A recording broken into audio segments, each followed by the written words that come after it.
Weegee Goes to Ponyville by BleedingEquine, with 12 thumbs up, 26 thumbs down, 11 comments, and 292 referrals. The tags for this story are gore, dark, random, crossover, human. Everybody's favorite plumber goes through a green pipe and ends up in World 666, Equestria. The ponies that star in this story are Sweetie Belle, Derpy Hooves, and other characters. Mama Luigi, with 1,557 words. Hey, Mario! What's this pipe over here that I'm seeing at this moment? Said Weegee as he studied the unusually shaped pipe that was curved. I don't know, bro. Why don't you jump in and find out? Said Mario as he stomped on a Koopa. Alrighty, I'll be back home for spaghetti, said Weegee as he jumped into the curved green pipe. Blurp, blurp, blurp. Wah! Screamed Weegee as he started to shake and twirl around through the pipe. Oof! Said Weegee as he landed from the sky on top of a pony, crushing and killing her. Oh, and it was Sweetie Belle. Oh my god, are you alright? Said Weegee at his kill. What's your name? Said Sweetie Belle as she coughed blood. My name is Luigi. Luigi, huh? Tell Apple Bloom I love her. With a final breath, Sweetie Belle closed her eyes and lay there limp. No! Screamed Weegee at the helpless filly who died. Hey, wait, is this a pony? That would make some great meatballs for spaghetti.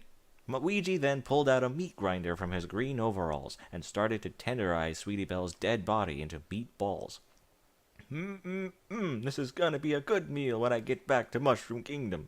After tenderizing the helpless dead filly into meatballs, Weegee put back the meat tenderizer, along with his meatballs, into his overalls for later.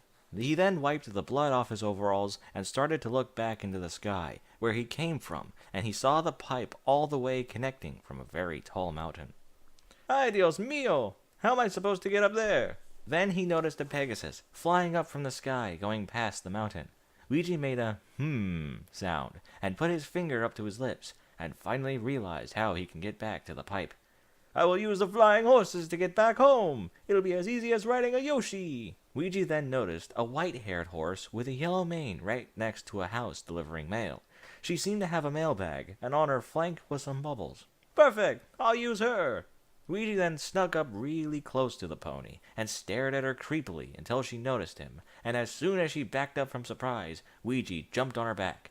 The pony started to fly into the sky erratically out of fear. Weegee just held on until him and the pony crashed right into the mountain. The two got up from the crash, dizzied and shaky. Hey, what was that for? I have deadline for my mail, said the pony. Weegee just stared at the pony, and she just backed away again. What is wrong with you? And stop staring at me like that. Weegee then got close to the pony, continuing to stare at her creepily. Get away from me, said the pony in fear. Can you take me to the top of that mountain, talking horse? Sure, if you just stop creeping me out. Okay. Hey, what is wrong with your eyes? They are more crazy than my delicious spaghetti. It's a birth defect. Oh, don't worry. I have a cure for this. If you get me to the top of that mountain, I will give you my special spaghetti to eat that will cure any dis-fees or disfigurement. Really? You mean I won't be judged by other ponies anymore? And maybe get a mate for once? Said the pony, excited. Yep, exactly. And all you have to do is get me to that pipe right there on top of the mountain. Okay, hop on. But what do I call you? Weegee just stood there and contemplated this issue. Then he came up with an name. Call me Mama Luigi. Okay, Mama Luigi. Hop on my back. Weegee and the pony started to fly all the way up until Weegee heard a crack on the pony's back, and they came tumbling down from the air towards the mountain. They crashed and landed right on the near top of the mountain, close to the pipe. They clambered up from the ground and adjusted themselves from the incident that just procured this instant. What the hell, pony? I thought you could fly, said Weegee as he stood up from the ground. Don't worry, my back must be hurt by the crash, but we'll be fine. It's closer now, said the pony as she shook herself off all the dirt on her body. The two walked up to the pipe and looked at its green tinge. Then Weegee hopped up on top of the pipe and gave his hand toward the pony. The pony then grabbed onto Weegee's hand and climbed up to the pipe, where they then stood absolutely still and went down the pipe. Everything went black as they felt the suction of the pipe pull them through to Mushroom Kingdom.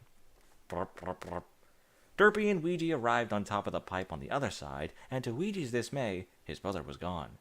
Though his brother was gone, he knew that he must have gone to Mushroom Kingdom for dinner. Realizing that it was dinner time, Weegee's stomach began to grumble. The pony looked around her surroundings to find it a very surrealistic area with many blocks and a moving sun. The pony could not believe her eyes. Welcome to the Mushroom Kingdom, pony, said Weegee as he watched the distance of the area. Derpy felt a weird sensation as she suddenly grew twice her size. The both did not notice a stray mushroom moving near them, and she could feel her wings functioning again. Hey, Mama Luigi, I can feel my wings now. What do? Said the derp horse. We fly like spaghetti in the sky. Weegee hopped on the derp horse and flew to Mushroom Kingdom while was giving her directions to it. They arrived to be greeted by none other than Princess Peach. Well, hello, dear Weegee. Ready to eat dinner? We're missing one ingredient. The meatballs, said Princess Peach. I have them right here, said Weegee as he pulled out meatballs from his overalls. You have a very nice land, said the derp horse. Why, thank you. I can't wait to have you for dinner, said Princess Peach. The three walked through the Mushroom Kingdom and ended up at the dinner room in the Mushroom Palace. They then waited for the meatballs to be cooked for eating. Then the toad servers came in and served spaghetti and meatballs to both Weegee, the derp horse, and Princess Peach.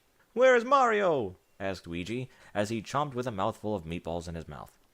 Oh, he went to the place where you got those marvelous meatballs from to make some more, said Princess Peach. These meatballs are delicious. Where did you get them from? Said the derp horse. The same place that you came from, dearie, said Princess Peach. Huh? What is it made of? It isn't made out of meat, right? Said the derp horse. You're kidding. Of course the meat is made out of meat, said Weegee. What? Well, at least my eyes are getting better. Oh, wait, they're not. You lied to me, said the derp horse. Yes, I did, and now you will get your reward, said Weegee. What is it? I love rewards, said the derp horse. After she said this, a mushroom henchman came behind her and cut her neck jugular, making her instantly bleed all over the dinner table. Weegee and Princess Peach watched, as blood spilt all over them and continued to eat in the content anyway. Henchman, take the body and make more delicious meatballs for consumption, ordered Princess Peach. The mushroom henchman did as she asked and pulled the derp horse by the head, dragging her limp body through the ground while making a blood trail on the royal carpet. He then proceeded to the kitchen. The two continued to eat their meatballs and spaghetti. So when will Mario be back? Said Weegee. As soon as he kills enough for our new food source and brings back the fresh meat, then we will have a spaghetti and meatball feast. Good job, Weegee. Any time, Princess, said Weegee. The two continued to eat the meatballs and spaghetti silently, as if they were ignoring the cries of suffering and death that were being made in Ponyville. But not a sound was heard in Mushroom Kingdom. The